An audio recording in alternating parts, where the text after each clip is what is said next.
Hello दोस्तों, नमस्कार। मैं प्रतिभा पांडे स्वागत करती हूँ आपके अपने यूट्यूब चैनल स्टोरी जोन प्रतिभा में। तो दोस्तों, आज हम आपके लिए लाए हैं हौसले की उड़ान। तो दोस्तों, ये छोटी सी कहानी आपको हो सकता है बेहद पसंद आए और ये कहानी किसी से जुड़ी हुई है।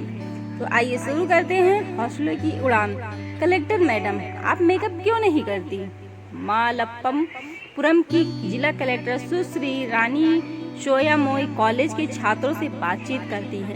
उन्होंने कलाई घड़ी के अलावा कोई आभूषण नहीं पहना था। सबसे ज्यादा छात्रों को आश्चर्य हुआ कि उन्होंने फेस पाउडर का भी इस्तेमाल नहीं किया। भाषण अंग्रेजी भाषा में था।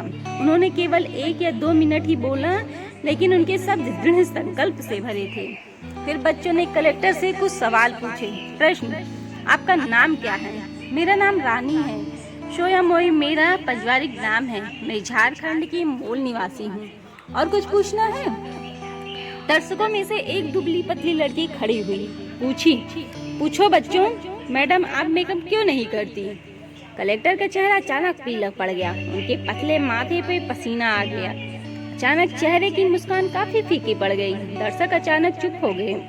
उन्होंने टेबल पे रखी पानी की बोतल खोली और थोड़ा पानी पिया। फिर उसने धीरे से छात्र को बैठने का इशारा किया। फिर वह धीरे से बोलने लगी। तुमने एक परेशान करने वाला सवाल पूछा है। यह ऐसा सवाल है जिसका जवाब एक शब्द में नहीं दिया जा सकता। मुझे जवाब में तुम्हें अपनी जीवन कहानी सुनानी है। मुझे बताओ कि क्या तुम मेरी कहानी के लिए अपनी कीमती 10 मिनट निकालने को तैयार हो? तैयार।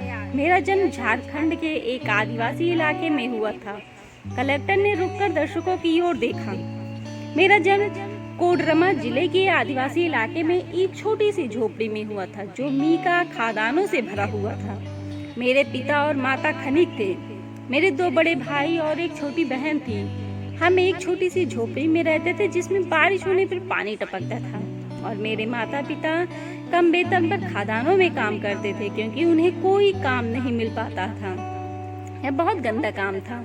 जब मैं 4 साल की थी, तब मेरे पिता, माता और 2 भाई कई बीमारियों के कारण बिस्तर पर पड़े थे।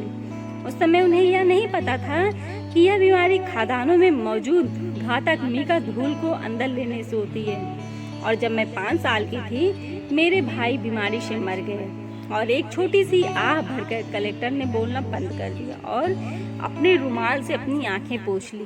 तो दोस्तों, ज्यादातर दिनों में हमारा भोजन सादा पानी और 1 या 2 रोटियां हुआ करती थी। मेरे दोनों भाई गंभीर बीमारी और भूख के कारण इस दुनिया से चले गए। मेरे गांव में डॉक्टर तो छोड़िए, स्कूल भी नहीं था। क्या आप ऐसे गांव की कल्पना कर सकते हैं जहां स्कूल, अस्पताल या शौचालय न हो, बिजली न हो?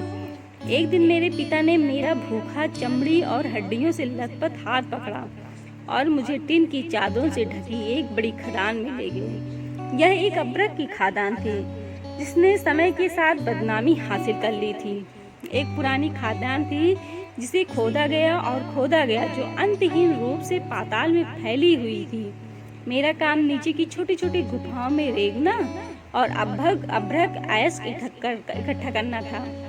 यह केवल 10 साल से कम उम्र के बच्चों के लिए संभव था। अपने जीवन में पहली बार मैंने पेट भर रोटियां खाई, लेकिन उस दिन मुझे उल्टी हो गई। जिस समय मुझे प्रथम श्रेणी में होना चाहिए था, मैं अंधेरे कमरे में अभ्रक इकट्ठा कर रही थी, जहां मैं जहरीली धूल में सांस ले रही थी। तो दोस्तों, कभी कभार भूस्खलन में दुर्भाग्यपूर्ण बच्चों का मर जाना असामान्य नहीं था, और कभी कभी कुछ घातक बीमारियों से भी मर जाते थे। दिन में 8 घंटे काम करने के बाद आप कम से कम एक बार के भोजन के लिए कमा पाते थे। मैं भूख और हर दिन जहरीली गैसों के सांस लेने के कारण दुबली और निर्लज्जित हो गई थी। 1 साल बाद मेरी बहन भी खादान में काम करने लगी। जैसे ही वे पिता थोड़े ठीक हुए, ऐसा समय आया कि मेरे पिता, माँ, बहन और मैं एक साथ काम करते थे और हम बिना भूख के रह सकते थे। लेकिन किस्मत ने हमें एक दूसरे रूप में परेशान करना शुरू कर दिया था। एक दिन जब मैं तेज बुखार के कारण काम पर नहीं जा रही थी, तो अचानक बारिश हुई। खदान के नीचे काम करने वाले श्रमिकों पर खादान गिरने से सैकड़ों लोग मार गए। उनमें मेरे पिता, माँ और बहन भी थे। रानी की दोनों आंखों से आंसू बहने लगे। दर्शकों में हर कोई सांस लेना भी भूल गया। कई लोगों की आंखें आंसुओं से भर गई थी। आपको याद रखना होगा कि मैं सिर्फ 6 साल की थी। आखिरकार मैं सरकारी आगाती मंदिर पहुंची। वहां मेरी शिक्षा हुई। मैंने अपने गांव से ही अपनी पहली अक्षर पद्धति सीखी थी। आखिरकार यहाँ कलेक्टर आपके सामने है। या सोच रहे होंगे कि इसका और इस बात का क्या संबंध कि मैं मेकअप का इस्तेमाल नहीं करती। उसने दर्शकों की ओर देखा और कहा, अपनी शिक्षा के दौरान ही मुझे एहसास हुआ कि उन दिनों अंधेरे में रेंगते हुए मैंने जो सारा अभ्रक इकट्ठा किया था उसका इस्तेमाल मेकअप उत्पादों में किया जा रहा था। अभ्रक पहला प्रकार का मोती जैसा सिलिकेट खनिज है। कई बड़ी कॉस्मेटिक कंपनियों द्वारा पेश किए जाने वाले खनिज मेकअप में आपकी त्वचा के लिए सबसे चमकीला रंग बहुरंगी अभ्रक से आता है, जिसे 20,000 छोटे बच्चे अपनी जान जोखिम में डालकर निकालते हैं।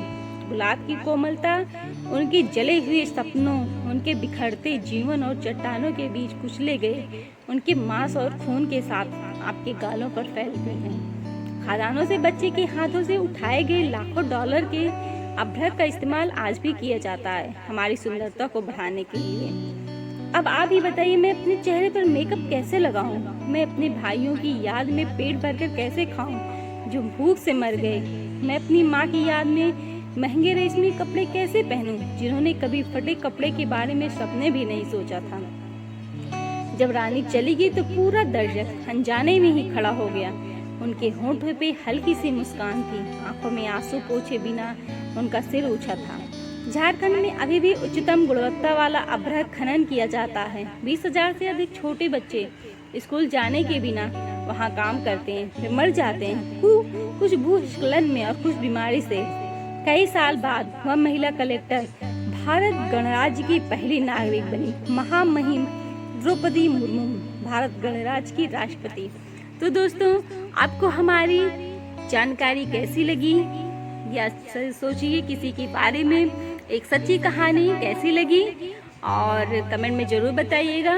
और हो सके तो हमारे चैनल को लाइक शेयर सब्सक्राइब करना बिल्कुल मत भूलिएगा। धन्यवाद दोस्तों।